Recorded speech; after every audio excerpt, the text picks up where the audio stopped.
thought we would try something a little playful today in lieu of a sermon. So if I could get Francine and Jerry and Gary and Adib to come up and help me.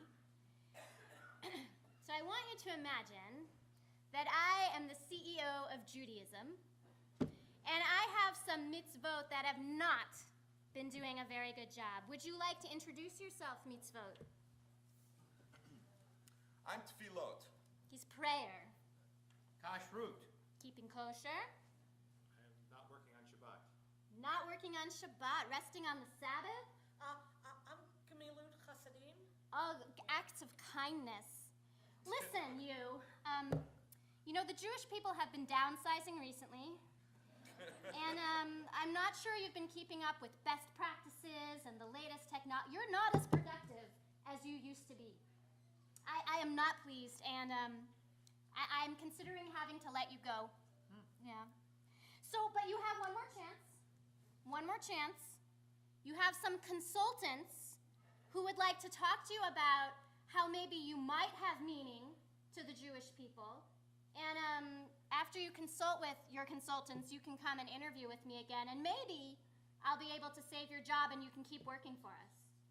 So, Gemilut Chasidim, would you please work with this side of the room? Those are your consultants. Oh, Okay? okay. And they're going to give you some ideas about how you can, keep your job. Yeah. Okay. And Shabbos? Yeah?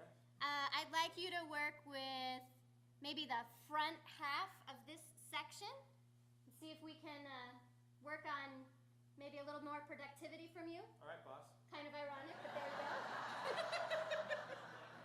All right. And I Kash. would like to work with that group of ladies back there. Oh, yeah. I think they'll have a lot to Kashrut. teach you. I'll tell them All right. And something. Tefillah, would you please work with this group? I don't know, 7 or 8 minutes. You better come up with some good reasons why I should keep you here. Okay. Okay.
I'm a very busy woman, so 2 more minutes, wrap it up.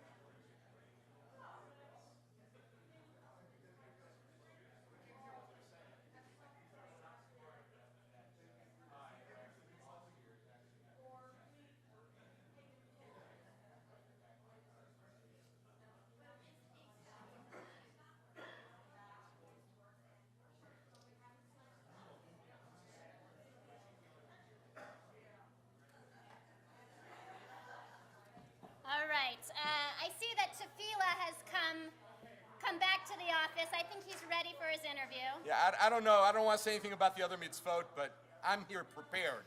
I don't know where they are. All right. It's a dog-eat-dog That's world right. out there. That's right. All right, so what do you have to say for yourself, Prayer? Well, in talking to my consultants, it was brought to my attention, and I truly believe that tefillot, and it isn't just prayer. When I spoke to them, I told them that the root for tefillot not only means prayer, but it means to think, to entreat, to judge, to intercede, and that the reflexive means to judge oneself. And I think that all of those things are important things within Judaism that kind of keeps us together. And my consultants pointed out that tefillot is what grounds us to our Judaism. It's a way of talking to God. It's a way of communicating with God. And it gives us direction, and it gives us a purpose. And frankly, it's the path to all of the mitzvot. And so from that perspective, I can't see how Judaism could survive without tefillot. So I'm having a Stephen Covey kind of moment here. You're telling me we got to sharpen the saw. Exactly. Yeah. Okay. Sorry, as working on Shabbat, I want to make sure you didn't write those notes. No, absolutely did not write those notes. I brought them in with me. Well, you know what? I'll tell you something, Tefila. You can keep your job if you can find one more person to start attending either the Sunday morning or Monday morning minyan. So that individual can sharpen the saw. But that was a convincing argument. You can stay for now. Thank you. No pressure. Okay. No pressure. All right, Kashrus. Kashrut is important. Thank you. No.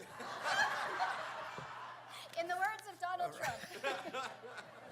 Kashrut is very important for the Jewish people. Many reasons were garnered by my friends here in the back few rows, many of them who know about keeping kosher because they work in the kitchen at the shul. The issues that they addressed were, it sets us apart as a people from other peoples of the world. It is a connection to God and God's law because God has told us this is what we need to do. And by doing it, it also brings us closer to our quest for holiness by following God's law. Another thing that happens when we keep kosher is we exercise a discipline in our behavior.